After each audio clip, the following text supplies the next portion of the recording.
Personal life, private, राज की बात, ये इंसान की जिंदगी का अहम तरीन एक पहलू है। अच्छा, कुछ लोग ऐसे होते हैं जिनकी रसाई घर के अंदर तक होती है, जैसे कारपेंटर, लकड़ी का काम करने वाले, पेंट करने वाले, सफाई करने वाले, और वो कुछ अरसा तो घर में रहते हैं तो कुछ ना कुछ तो उनके कान में चला ही जाता है। और फिर ये जो मुबल्लिगीन होते हैं, नेकी की दावत देने वाले होते हैं, लोग इनसे भी राज की बातें करते हैं, दुआ के लिए कहते हैं और बहुत कुछ सुना देते हैं, बहुत कुछ बता देते हैं जो बताने जैसा नहीं होता।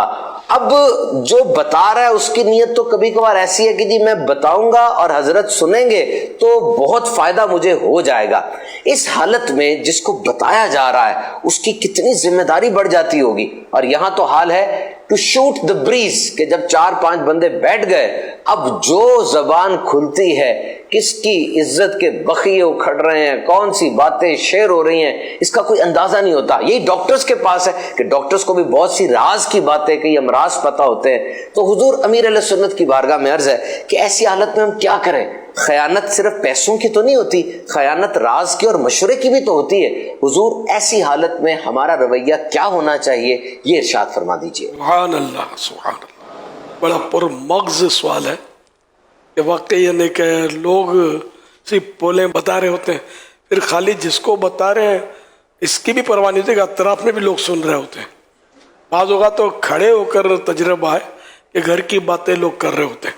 अब खुसूसी मदनी मुज़ाकरा और फिर मदनी मुज़ाकरे भी होते हैं ना, तो उसमें भी फिर मैं समझाता रहता हूँ। तो ये बिल्कुल यानी कि वो अच्छी बात है।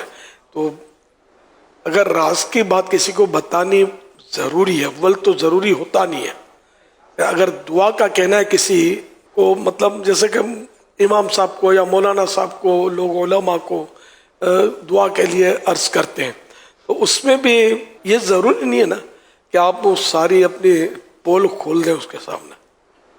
ये भी तो कह सकते हैं कि कुछ मसला है, दुआ फरमा दीजिए कि मेरा मसला हल हो जाए। तो जिस खुदा से दुआ करवानी है उसको तो पता है आपका मसला। अगर किसी हजरत को पता ना भी चले तो हरज तो नहीं है। तो आप इन हजरत का भरोसा क्या जिनको हम समझते हैं कि ये पता नहीं कि हर हजरत पेट के मजबूत हो, ये जरूरत तो नहीं है ना। या आप जिसको वाकई राज भी है, आप जिसको राज समझते हैं, और हजरत इतने भोले भाले हो कि वो दूसरों के सामने ये उगल दे और ये समझे कि इसमें कोई हर्ज नहीं है, ये यानी हर सूरत मुमकिन है। तो इसलिए क्या मतलब किसी को दुआ के लिए कहने में तो अंडरस्टूड है कि उसको अपने कमजोरियां बताने की कोई जरूरत ही नहीं है। राह मतलब एक डॉक्टर, अब डॉक्टर से रहनी दवा है, और डॉक्टर ज़ाहिर है जिस तरह अल्लाह पाक सब हमारा जानता है हाल, कि वो खाली दुआ का कह दिया तो उसको पता है कि मतलब क्या ये दुआ करवाना चाहते हैं। लोग नेक बंदों के जरिए दुआ करवाते हैं, अच्छी बात है, तो करवानी चाहिए, लेकिन राज हत्तल इम्कान उनको ना बताया जाए। और डॉक्टर को तो बतानी पड़ेंगी बात कमजोरियां कि जिसकी वजह से वो आपको दवा दे सकेगा, वरना आप उसके साथ मुबम बात करेंगे तो फिर वो इलाज प्रॉपर हो नहीं सकेगा। तो उनको भी इतना बताया जाए जितनी जरूरत है, तो जब जरूरत ना हो तो बताया ही ना जाए। कि किसी ने कहा है बशर राज़े दिली कहकर जलील व ख़ार होता है, निकल जाती है जब खुशबू तो गुल बेकार होता है। इंसान जब अपनी राज की बात किसी को कह दे, अब लाख उसको समझाए, किसी को बोलना मत, एहतियात करना, तो खतरा होता है कि अब जो इन दो होठों में नहीं समाई वो कहाँ समाएगी।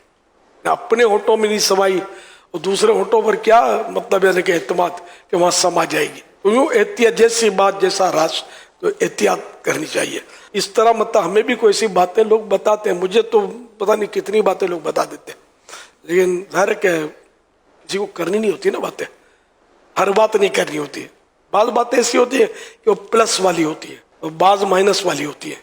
तो इतनी अपने को समझदारी होनी चाहिए कि कौन सी किसी की बात दूसरे को करनी है और कौन सी नहीं।